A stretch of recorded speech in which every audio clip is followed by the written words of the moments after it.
10-year-old retired Robert Cockey, and I'm here with my best friend, Don Grady. We're at Grady's Family MMA. And we're going to talk about New School Judo. The New School Judo is about the biomechanics, the how, when, and why we do certain moves in Judo. Best way to learn Judo, best way to understand your strengths and your opponent's weaknesses so you can apply your strengths properly. Okay. Now, in New School, I have to control my opponent. And so he's going to get into a nice strong stance.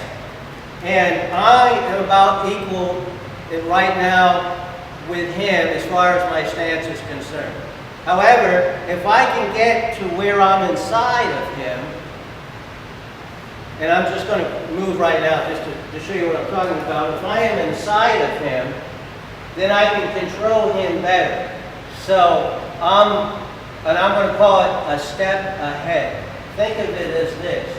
If I go and I am all the way around and I can throw him, then I made 180 degrees. So if he's here and I'm here, and now I'm halfway around, I call that being a step ahead. And that's a lot of what we're doing. When I do control, it's so I can move myself so I'm a step ahead.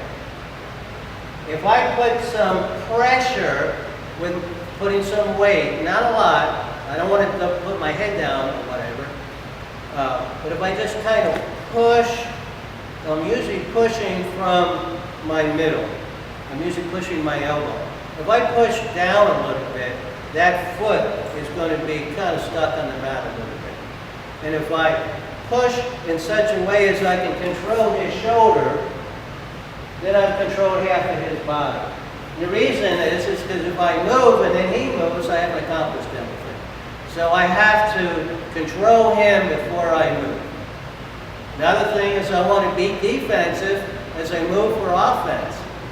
If I don't control this leg, that leg is going to attack me, sweep me, whatever.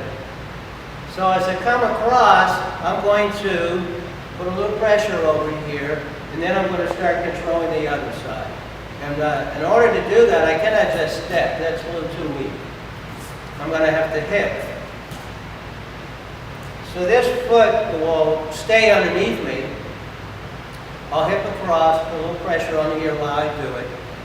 And then, now I control his shoulder here. I'm on the inside. And I have a stance that allows me to be able to move my body by twisting my hips.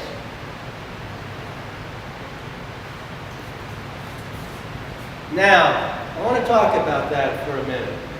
I'm going to have a stance. I have a staggered stance, and now I'm going to put my heel down, and you'll notice pretty much my head is in between my legs. And if I'm over here and Don just kind of pushes me a little bit, okay, it's pretty easy for him to push me.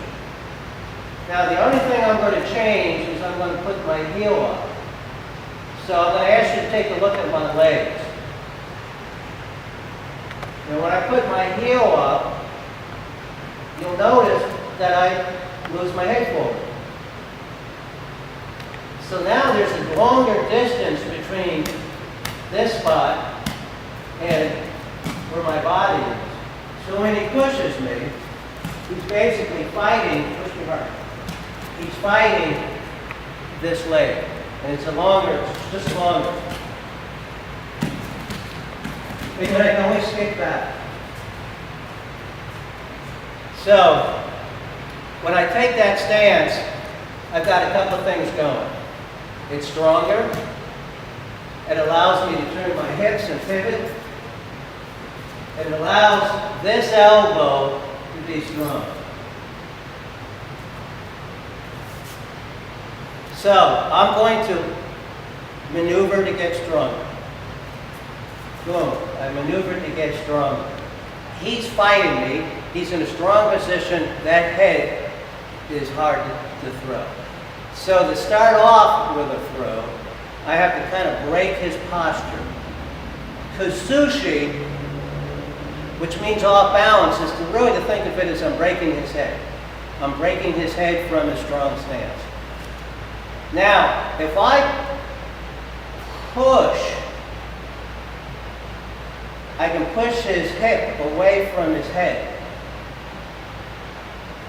If I have my hand here and I bring my elbow down, don't hold with your thumb, you won't be able to do it that way. But you hold like this, and I bring my elbow down, I can bring his head in front of me and his hips away from me. So I go like this.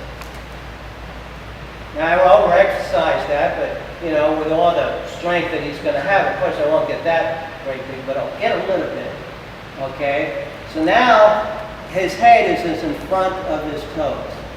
If I get action and reaction, then now I've stretched him out in front of his toes, and he's locked to my body.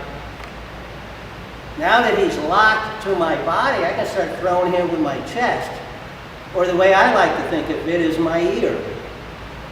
But this foot is still light. Okay, I'm still able to pivot. So what I'm going to do is I'm just going to pivot around, and you can see what basically it's going to throw down. So as I pivot around, kind of watch his head.